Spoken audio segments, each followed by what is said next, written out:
This offseason has just been absolutely ridiculous, ludicrous, insane, impossible to quantify, and just all around nutty. Really, what I wanted to do was give my thoughts, quick hit thoughts on the rest of free agency, since nothing else wild was gonna happen. And then you know what happened? You know what happened? You know what happened? Freaking happened. This freaking happened. This. Can I have some breathing space? Can I have some air? NBA offseason, I think you don't even care. Like, I thought, okay, fine. I was wrong about Paul George, OKC. Cool. LeBron signs to LA. Whoa. I'm thinking, that's probably the craziest news we're gonna get. You know, it's just... DeMarcus Cousins will be a Golden State Warrior next season. So let me just give you that starting lineup most likely. Steph Curry, Klay Thompson, decorated shooters, potentially greatest of all time shooters. Kevin Durant, potentially the most unguardable scorer ever. Draymond Green, incredibly versatile defender. Marcus Cousins, absolute bully in the post, who did suffer an Achilles injury. I will give you that. He suffered an Achilles injury, but he could have made way more money than this. Apparently, it's a $5.3 million deal. That's the, I want to say, mid-level exception for the Golden State Warriors. And they're just like, oh, you know what? Let's just get an all-star. It's just an all-star. The Golden State Warriors have become the epitome of a astronomically rich person telling you to work hard. You know, you just gotta work longer shifts, you know, and eventually you'll be a quadrillionaire. This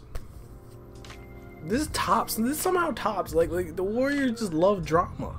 Not only did the Warriors just shore up their 5 position after losing JaVale McGee to the Lakers, which I'll talk about at some point, they completely demolished the need. They were just like, no, we're not even gonna need a need. This need is gonna become a freaking luxury.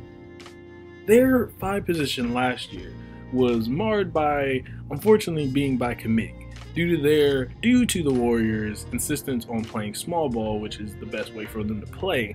They had to sacrifice a lot of things at the 5. Now with DeMarcus Cousins, they have that ability back. They now can have a big man in the post who can score and rebound and play defense when he's trying. And that's something that's going to be interesting, how DeMarcus Cousins works in the Warriors system. But he is going to be rehabbing from his Achilles injury, and he's going to come back. And I have no doubt that Golden State will find a way to fit him in. I think Golden State has been able to take players that were considered, you know, locker room problems or issues, and pretty much mitigate those issues, make them max out their basketball potential. And the Warriors just basically made their one weakness a strength. Like, I was just sitting there like, man, the Warriors might have some problems next year. They're going to have to deal with Houston. They're going to have to deal with, even though Houston is weaker too, they're going to have to deal with LeBron at LA. They're going to have to deal with OKC. They're going to have to deal with Utah, all these other teams in the West. And then they were just like, they signed DeMarcus friggin' Cousins to the mid-level exception. That's something out of 2K. That sounds like a sentence I would read out of 2K when its logic has reached its usually very tiny limits in that video game. It's just crazy to imagine that DeMarcus Cousins is going to be on the Golden State Warriors next year. And this is all potentially because he tore his Achilles.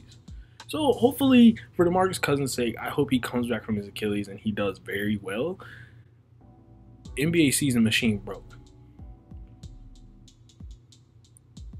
What do you do after this?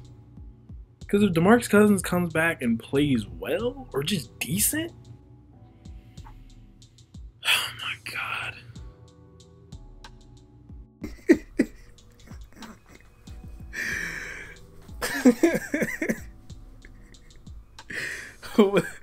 Well, this guy says, I hope you like watching 29 other teams. I'm just wow. This is Thanos with the Infinity Gauntlet.